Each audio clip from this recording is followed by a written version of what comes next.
Hello my favorite people, welcome to or welcome back to my channel where I talk about books and pretty much anything else that excites me. Today we are doing one of my favorite style of videos to create, which is a monthly reading wrap up. I had a phenomenal month of reading in May, so I'm super excited to share these books with you guys. So grab a snack, a drink, get comfortable, or just throw this on in the background as you get something done, and let's jump right into the books that I read this May. First things first, we have The Serpent and the Wings of Night by Carissa Broadbent.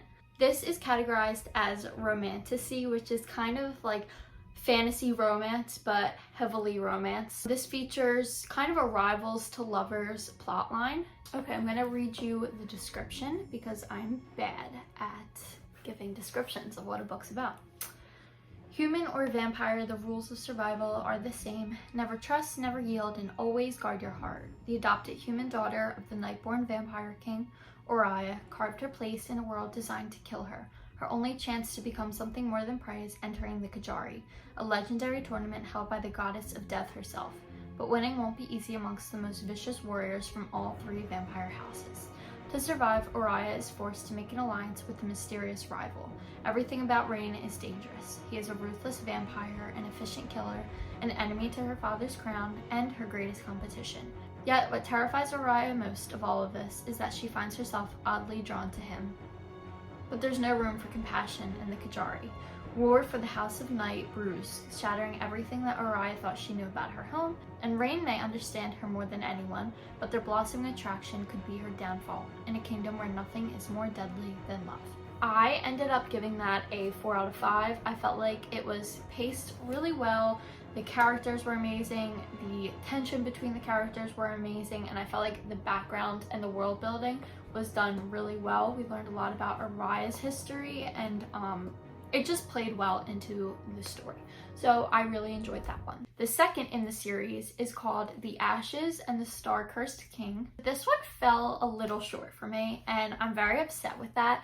The main reason is that it felt super long, but it also simultaneously felt rushed. There were a lot of time jumps where there could have been like fun plot lines happening, and it felt just like a little dull, and it just kind of felt like something was missing. I'm not gonna read the description for this one because you've either read this and you know what it's about, and if you haven't, it'll give away what happens in the first book.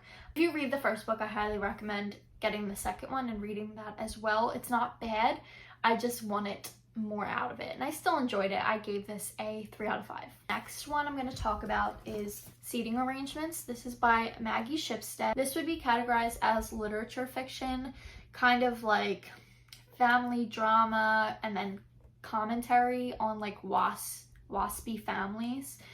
It had such potential to be funny, interesting, embarrassing, cringy, and just like fun, but it kind of fell short for me. The Van Meters have gathered at their family retreat on the island of Waikiki to celebrate the marriage of daughter Daphne to the impeccably appropriate Grayson Duff.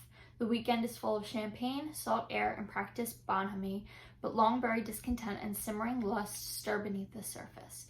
Win Van Meter, father of the bride, is preoccupied by his mysterious exclusion from an island golf club and tormented by an inappropriate crush from a beguiling bridesmaid.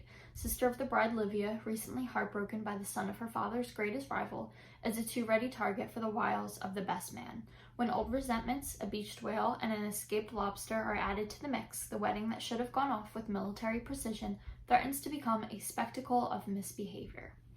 So I really enjoyed the plot of this book, and I found it to be super funny, interesting, and like dramatic, and you're just, the whole time you're reading it, you're thinking, oh my god, this family is a storm waiting to happen. But I hate it that it was told from the perspective of the dad for the majority of the book. It is in third person, but it centers around the dad, who is easily the most problematic character of all. But I didn't want to hear it from his perspective. I kind of wanted to hear from like the females of the family. But there's a lot of like drama and like cheating and stuff like that that goes on in this book.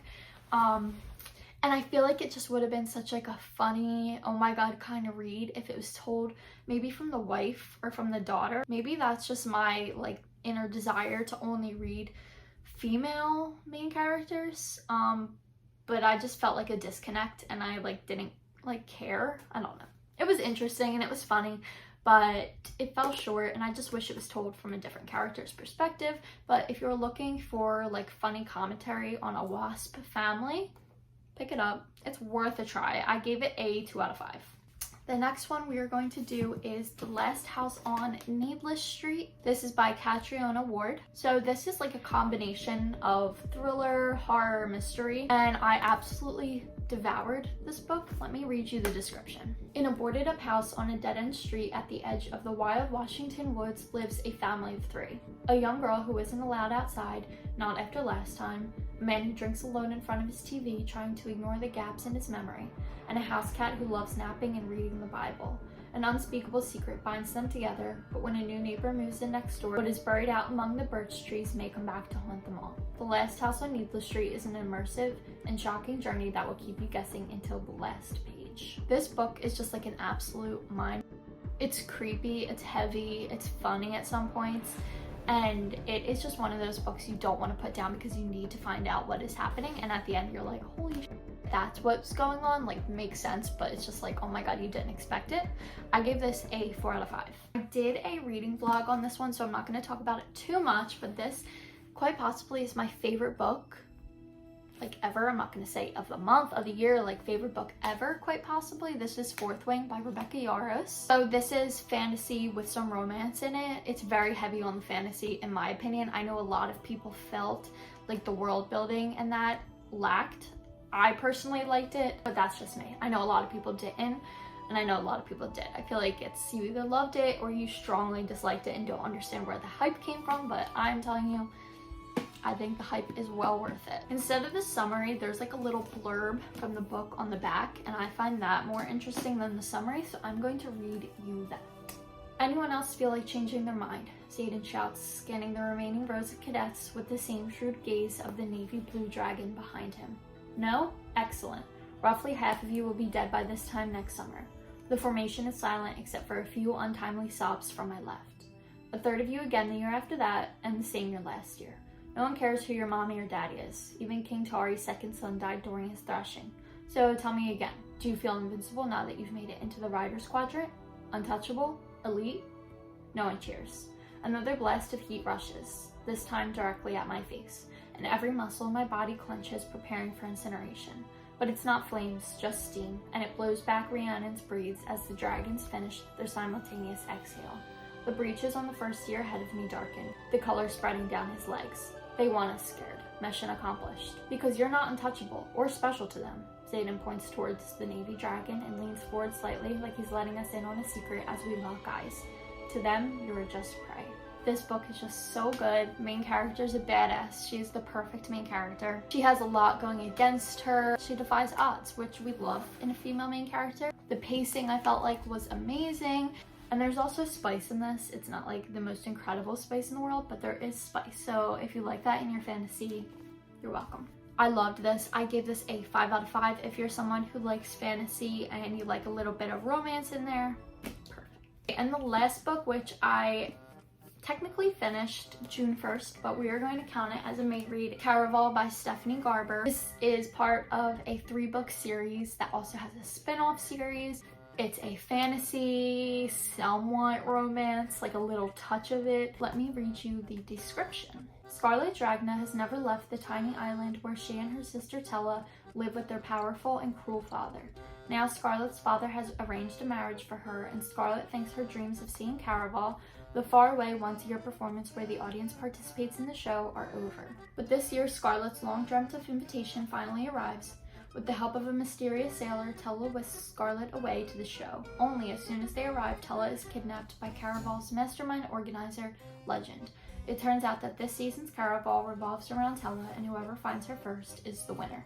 Scarlet has been told that everything that happens during Caraval is only an elaborate performance. but she nevertheless becomes enmeshed in a game of love, heartbreak, and magic with the other players in the game. And whether Caraval is real or not, she must find Tella before the 5 nights of the game are over. A dangerous domino effect of consequences is set off, and her sister disappears forever. The best way I can describe this book is like a children's fairy tale for adults. It's so good.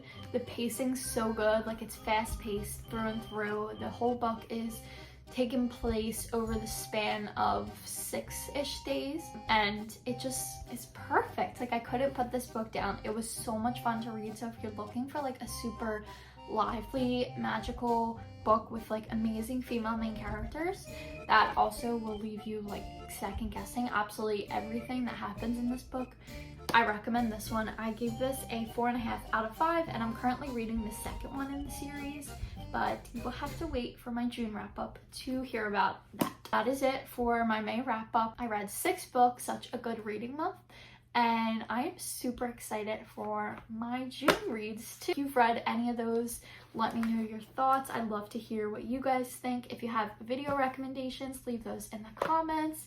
And of course, if you want to see more book content, go to my TikTok and Instagram. I'm active there every day. If you want to read any books together, if you have any book recommendations, reach out to me. I love hearing from you guys.